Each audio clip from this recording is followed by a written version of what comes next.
I used to think love was the one thing untouched by numbers, that no matter how many zeros you had in your bank account, or didn't have, real love would be blind to it. Naive, right? I learned the hard way.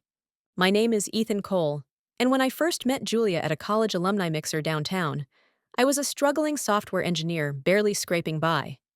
I was still paying off student loans, living in a one-bedroom apartment with paper-thin walls and a space heater that groaned more than it worked. But I had dreams, man. Big ones.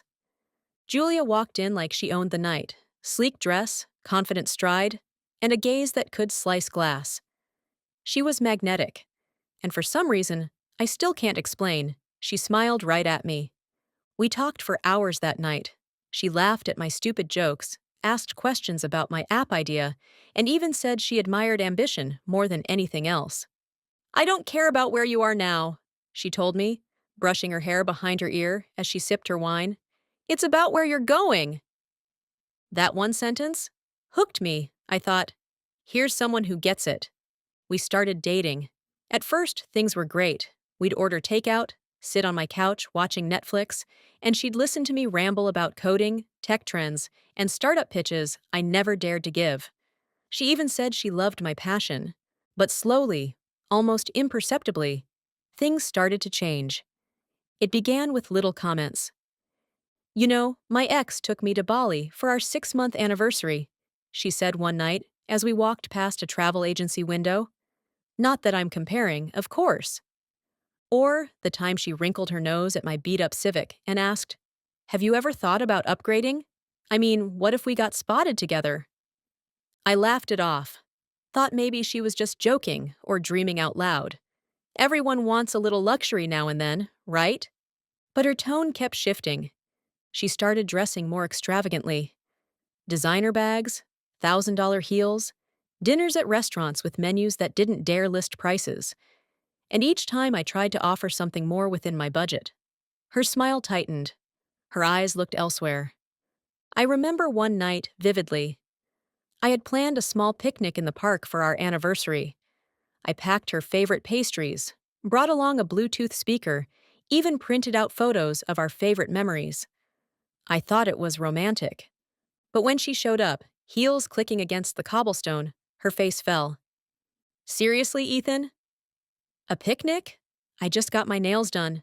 It's not what I expected." I tried to salvage it. I really did.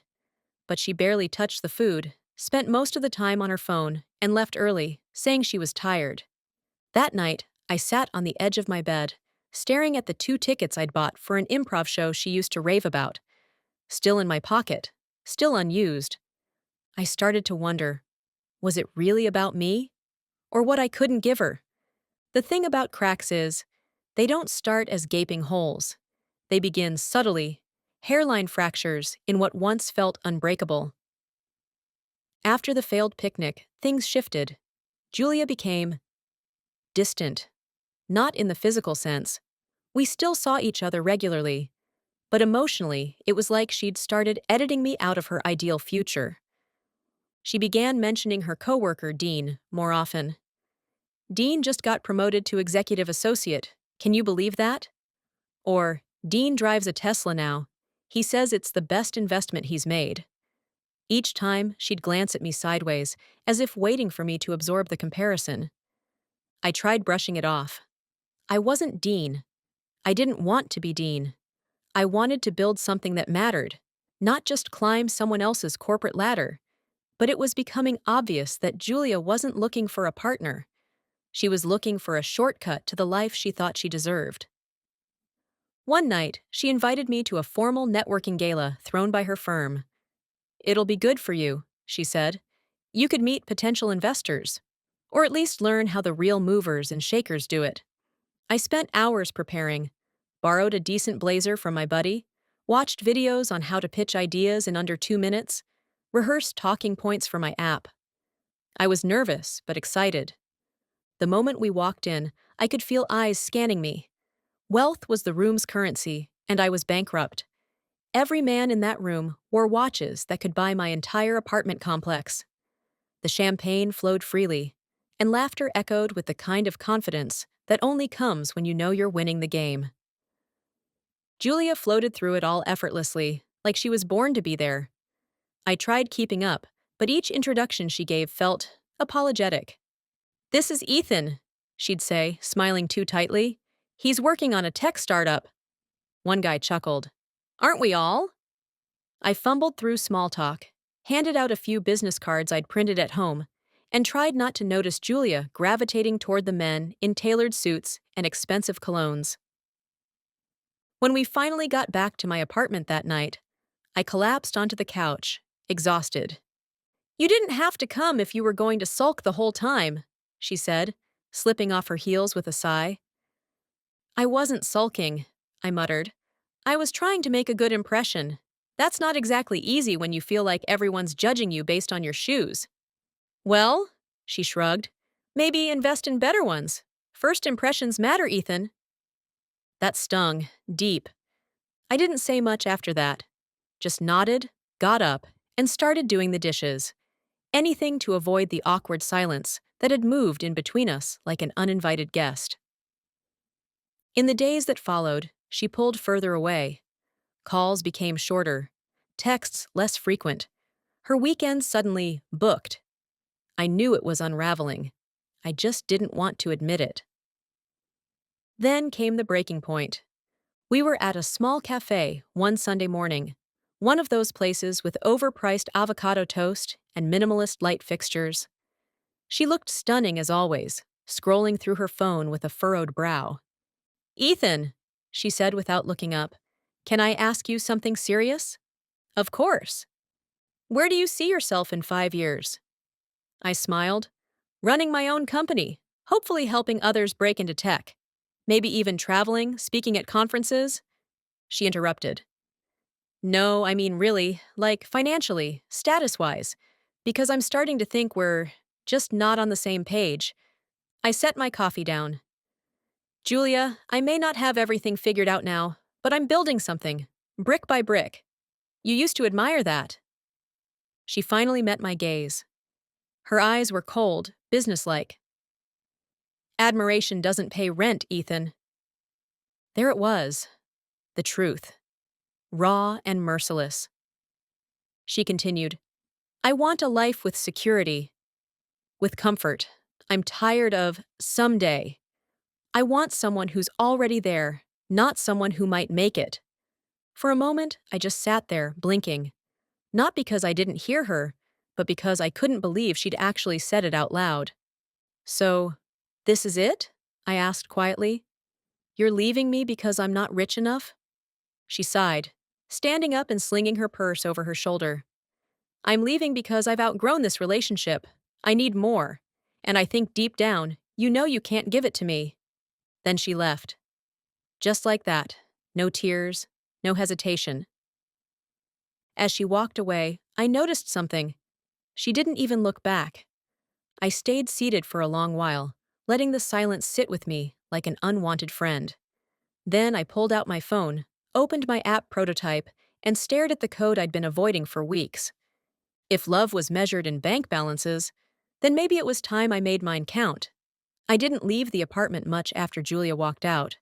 For a few days, I told myself I was just decompressing. But the truth? I was crushed. There's a kind of silence that settles in when someone you loved leaves, not just physically, but emotionally. It seeps into the walls. The couch still smelled like her perfume. Her bobby pins were still in the bathroom drawer. And I hated that I noticed. The worst part wasn't that she left. It was how she made me believe she'd never care about the money. That our connection, our late-night talks, our shared dreams, all of that meant something. But in the end, it wasn't about connection. It was about currency. I replayed that cafe moment 100 times in my head. Her tone, the way she never even blinked as she called me a burden. I wondered if I had imagined her love the whole time, or if she had just outgrown me like an old jacket. I didn't answer calls from friends. My mother left 2 voicemails, both asking if I was okay, and if I was still coming to her birthday dinner. I wasn't. I couldn't bring myself to face anyone just yet. Instead, I threw myself into work. Not the kind of work that made money, but the kind that kept my mind occupied. I started tweaking my app again. It was an AI-powered budgeting tool I'd been building for people living paycheck to paycheck. It wasn't sexy or flashy, but it mattered. To me, at least. I called it Lift, but I hadn't touched the code in weeks, maybe months.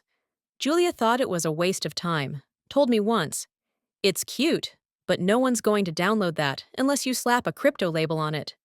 Still, now it was the only thing that made sense. I worked on it from sunrise to the early hours of the next day. I lived off ramen, cereal, and discount pizza slices. Rent was overdue. My car insurance lapsed. I maxed out my credit card, buying one final update package from a design freelancer overseas. I applied for pitch contests, accelerator programs, anything. Most didn't even reply. A few sent polite rejections. But I kept going. It was around 2 a.m. one night when I saw a post on a startup forum. Pitch night, real investors, real cash, one shot to change your life. They were accepting final video submissions for a small showcase in San Diego. It wasn't huge, just local VCs and angel investors, but it was something. I didn't have fancy video equipment. I propped my iPhone up with a stack of books and recorded in front of my bookshelf, trying not to let the peeling paint in the corner show. "Hi, I'm Ethan Cole, founder of Lyft," I began. "I built Lyft because I was tired of watching people like me, drown in financial anxiety. Not because they were stupid, not because they were lazy, but because no one ever gave them the tools to do better. So I built one." I went on, sweaty palms and all. When I finished, I sent the video with a half prayer and zero expectations. And then, silence. 3 weeks passed. I nearly forgot about it. Then came the email. "Congratulations, Ethan. You've been selected to pitch live." I stared at the screen for a full minute before reacting. I even refreshed it, thinking maybe it was spam. But it was real. They were flying me to San Diego, all expenses paid. I had 10 minutes to pitch Lyft in front of a panel of 5 investors and a room full of founders. 10 minutes. That's all I had to prove I wasn't a failure. The flight was terrifying. My palms were slick with sweat, and I hadn't flown in years. I wore the same blazer I borrowed for Julia's networking gala. It still had the faintest scent of someone else's cologne. Somehow that felt poetic. I arrived the night before the pitch and spent hours in the hotel mirror, rehearsing every line, every statistic, every answer to every question I imagined they'd throw at me. The next day, I walked into the conference room, modest, maybe 50 people, but the energy, electric. These were people chasing something just like me, and for the first time in a long while, I didn't feel alone. When it was my turn, I stepped on stage and took a deep breath. 2 out of 3 Americans live paycheck to paycheck, I began, and over 40% wouldn't be able to handle an unexpected $400 emergency. I paused. I know that, not because I read it. I lived it. And then I told them about Lyft, about building it with borrowed time and borrowed money, about how it learned your spending habits, nudged you gently, taught you how to breathe again financially, without judgment, without jargon. When I finished, there was a long pause. Then, the applause. 2 investors approached me right after. One offered mentorship and office space in San Francisco. The other, a $100,000 seed investment. I thought I was dreaming, but I wasn't. I moved into a shared co-living space in San Francisco's Mission District. It was cramped, overpriced, and the Wi-Fi barely worked when it rained. But I didn't care. I was building something, and for the first time in a long time, it felt like the world had stopped telling me no. The $100,000 investment came with one golden rule: stretch every penny like it was your last. So I did. I lived off instant oatmeal and black coffee. I rode a bike everywhere. I hired 2 part-time developers from overseas, a freelance UX designer in Poland, and I worked 12-hour days on top of it. Lyft transformed from a bare-bones budgeting tool to a dynamic platform with real-time financial coaching, behavioral spending analysis, and partnerships with credit unions. We rolled out a beta version and got 1,000 users in the first week. That changed everything. Suddenly, I wasn't just Ethan who got dumped by his girlfriend for being broke. I was Ethan Cole, the guy solving America's budgeting crisis. By the end of that year, we had over 50,000 users. And then came the call from Forbes. I thought it was a prank at first. Hi, Ethan. This is Clara Monroe from Forbes. We're doing a feature on emerging fintech leaders under 35. Your name came up multiple times. Would you be open to an interview? Would I? I scheduled the interview for the following week. I cleaned up, bought my first new suit in years, gray with a subtle check pattern, sharp enough to turn heads but not flashy, and tried to remember how to talk without sounding like I was still recovering from heartbreak. The article came out a month later. Broke, Dumped, and Dangerous. How Ethan Cole Turned a Breakup into a billion-dollar vision. It went viral within days. Tech blogs picked it up. LinkedIn exploded. Users poured in.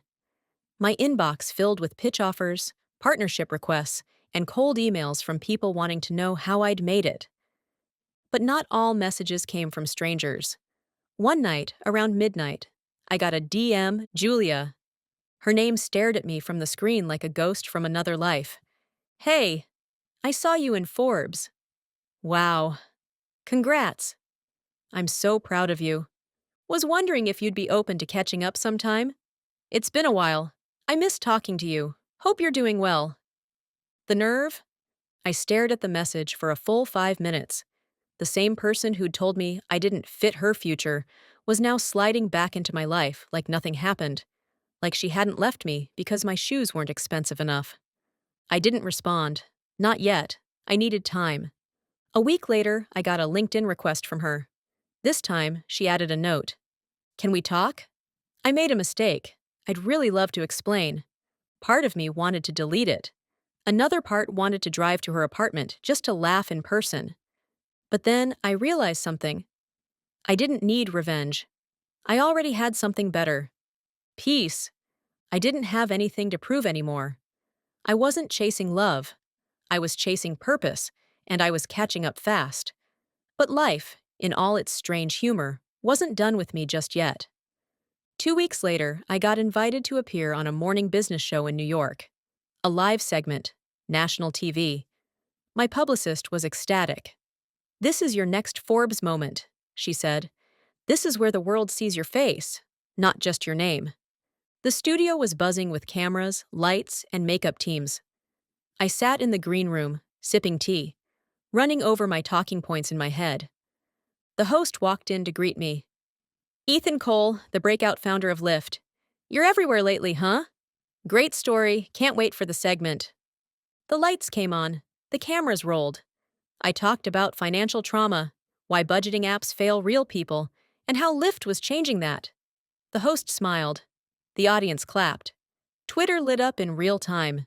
And watching from a screen somewhere, I knew Julia was seeing it too. The kid she left for being broke was now on national TV. Funny how life works. 2 weeks after the TV segment aired, I was at a private fintech networking gala in Manhattan.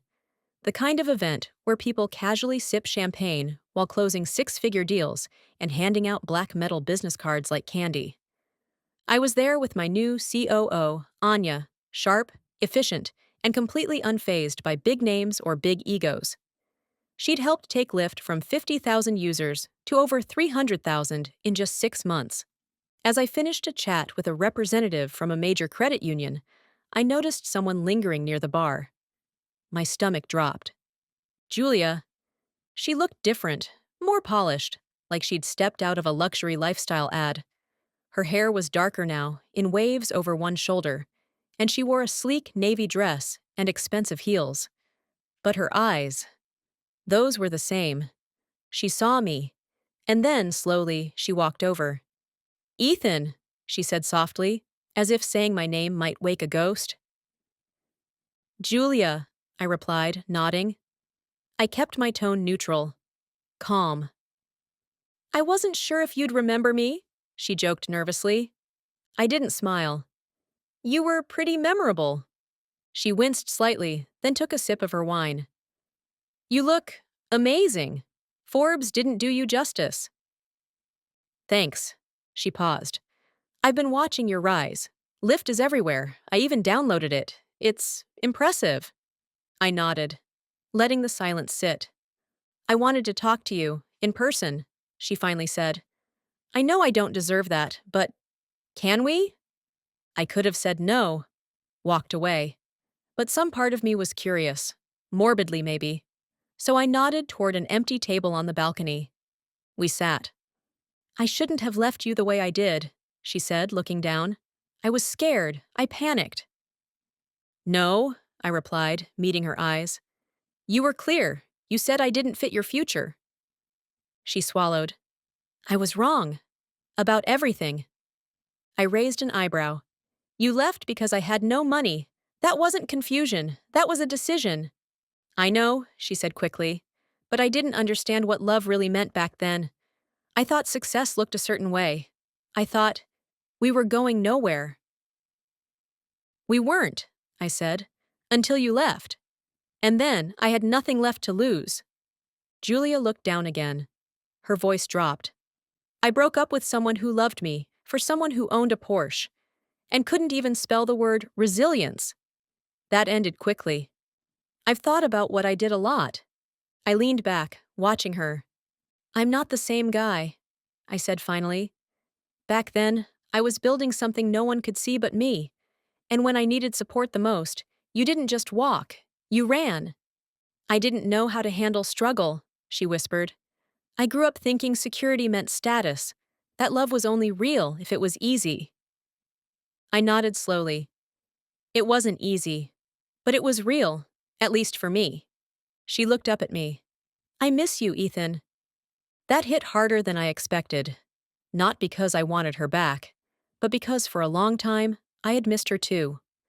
I'd written her out of my success story like a stain on a page, but deep down, she was part of what fueled the fire. I'm happy now, I said, voice steady.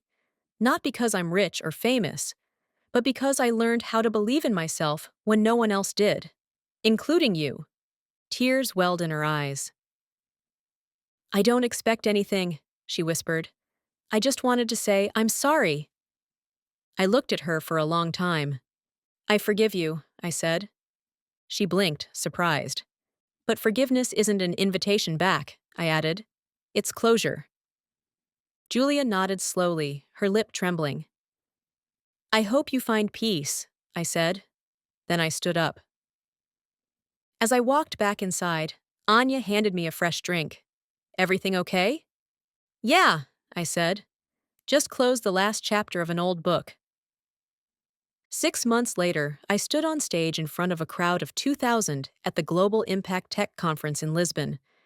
My name was now more than just a footnote in Forbes. It was listed on keynote banners, investment portfolios, and startup wish lists. Lyft isn't just a budgeting app, I said, pacing the stage with a wireless mic. It's a philosophy, a belief that financial trauma can be healed through guidance, trust, and accountability. I didn't create Lyft because I was good with money. I created it because I wasn't. The crowd applauded. I smiled. Not for them, but for the younger version of me. The one who sat on that broken futon, laptop on his knees, heart shattered, with nothing but an idea and a vision no one believed in. After the talk, I met with other founders, shared advice, and took pictures. But later that night, when the lights dimmed and the noise faded, I sat alone on a rooftop bar, looking out over the city. The stars above reminded me how small I once felt, and how far I'd come. I took out my phone and opened a message from my mom. She had sent a screenshot of the TV news segment about my keynote with a caption, "Your dad would have been so proud, so am I." That hit me in the chest like a tidal wave. I used to think success was about proving people wrong, but now I knew. It's about proving to yourself that your worth isn't defined by rejection, or money, or the people who walk away. Julia had been a chapter, but she wasn't the story. The story was about resilience, about risk, about staying in the fight long enough to see the view from the top. A few weeks after Lisbon, I returned to San Francisco. Our headquarters had moved into a beautiful space in Soma, exposed brick, standing desks, and a meditation room employees actually used. We were closing a Series B round for $60 million. Valuation? Just under $500 million. But more important than the money was the mission. We'd launched Lift for Teens, a free financial literacy program in underserved schools. We partnered with nonprofit banks. We created tools for recovering addicts and survivors of domestic abuse to help them regain financial independence. This wasn't just business anymore, it was legacy. One rainy afternoon, I found myself walking through my old neighborhood, past the diner where I'd worked double shifts, past the tiny bookstore where I once hid from the world, drowning in biographies of people who had made it when no one believed in them.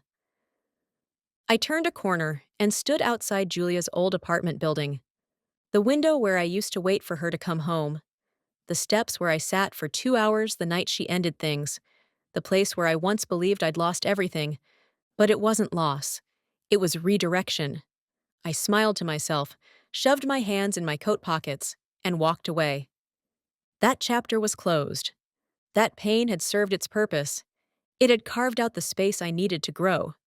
It's funny how the universe works. One day, you're being told you're not enough. The next, you're on a cover of a magazine someone left open in the same coffee shop where you used to mop floors. But here's what I've learned. Success is never about the people who leave. It's about who you become when they're gone. It's about what you do with the silence. It's about choosing yourself when no one else does. I was once broke. Now I build futures. Not just mine, but for millions. And the best part? I wouldn't change a thing, not even her walking away. Because if she hadn't, you'd never be reading this story.